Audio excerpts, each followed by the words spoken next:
76வது சிறப்பு விழாவாக இந்த கொண்டாடப்பட்டிருக்க வேளையில் நாடு முழுவதுமே அரசு வழிகாட்டுதலின்படி பல்வேறு நிகழ்ச்சிகள் நடத்தப்பட்டு இருக்கு.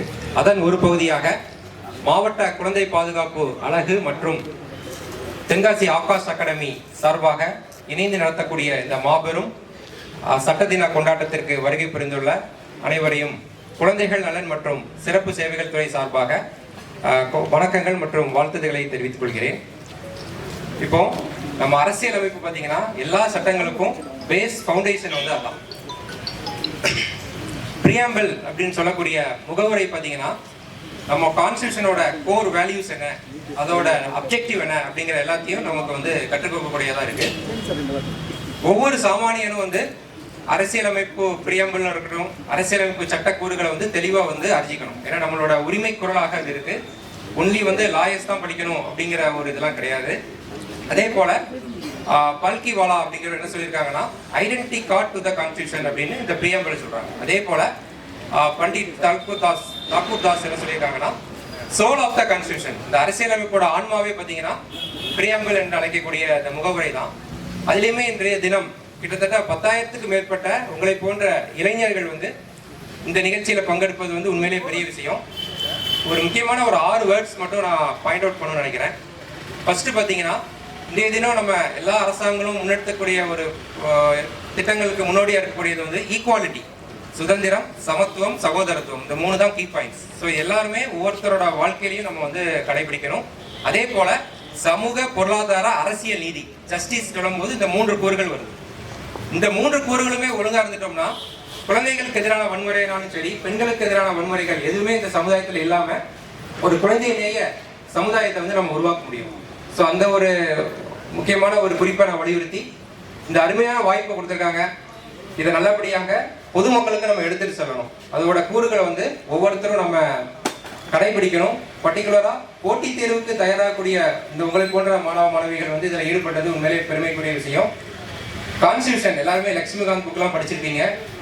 வெறும் போட்டித் தேர்வுக்கு மட்டுமே அதை படிக்காம வாழ்க்கைக்காக படிக்கணும். நம்ம வேலை கிடைக்குது, 2வது நம்மளோட உரிமைகள் என்ன, கடமைகள் என்ன அப்படிங்கிறது நமக்கு முதல்ல தெரியணும். இன்னொரு முக்கியமான விஷயம், நீங்க இப்போ போக்சோ ஆக்ட், பெண் குழந்தைகளை பாலியல் வன்முறையிலிருந்து பாதுகாக்கக்கூடிய சட்டமாக இருக்கலாம், போஸ்ட் ஆக்ட், பணியிடங்களில் பாலியல் தொல்லையா இருக்கலாம், child labour act, maternity benefit act, எந்த வகையான சட்டங்கள் எடுத்தாலுமே எல்லாமே எதுல இருந்து வந்தது? கான்ஸ்டிடியூஷன் படிச்சிருப்பீங்க. எதுல இருந்து? டிபிஎஸ்பி என்று சொல்லக்கூடிய அரசு வழிகாட்டு நெறிமுறைகள் இருந்து வந்தது. ஸோ அந்த கூறுகளை அதிகமாக படிங்க. எனக்கு ரொம்ப பிடிச்சது தான். ஒரு என்விரான்மெண்ட்டை பாதுகாக்கணும், சுற்றுச்சூழல் பாதுகாக்கணும்னா 48A எல்லாமே நமக்கு அதுல தான் வந்துருக்கு. ஸோ அந்த விஷயங்கள் எல்லாத்தையும் மனப்பூர்வமாக நீங்கள் படிங்க, லைஃப்பில் அப்ளை பண்ணுங்க. எத்தனையோ பேர் வாய்ஸ்லெஸ்ஸாக இருப்பாங்க, குரலற்றவர்களாக இருப்பாங்க. சட்டம் தெரிஞ்சால் மட்டும்தான் நம்ம அவங்கள காப்பாற்ற முடியும். ஸோ அந்த ஒரு விழிப்புணர்வை ஏற்படுத்தி இந்த அருமையான வாய்ப்பை கொடுத்த தென்காசி ஆகாஷ் அகாடமி நிர்வாகத்தினருக்கு எங்களது குழந்தைகள் நலன் மற்றும் சிறப்பு சேவைகள் துறை சார்பாக வாழ்த்துக்களையும் நன்றியும் தெரிந்து கொள்கிறேன். நன்றி, வணக்கம். Thank you sir. அடுத்ததாக பேச வருமாறு டிஸ்ட்ரிக்ட் சோசியல் வெல்ஃபேர் ஆஃபீஸர் செல்வி மதிவதனா அவர்களை அன்போடு அழைக்கின்றேன். அனைவருக்கும் இனிய காலை வணக்கம். இன்றைய தினம் மிக சிறப்பாக இந்த நிகழ்வான நடந்து கொண்டு இருக்குது. ஸோ உங்கள் எல்லாருக்குமே தெரியும், சாரும் ரொம்ப கிளியராக எக்ஸ்பிளைன் பண்ணிட்டாங்க. இதுக்கப்புறம் அதை பற்றி எக்ஸ்பிளைன் பண்ண வேண்டிய அவசியம் இல்லை. ஜென்ரலாக மட்டும் கொஞ்சம் ஒரு 2 வார்த்தை பேசிடுறேன்.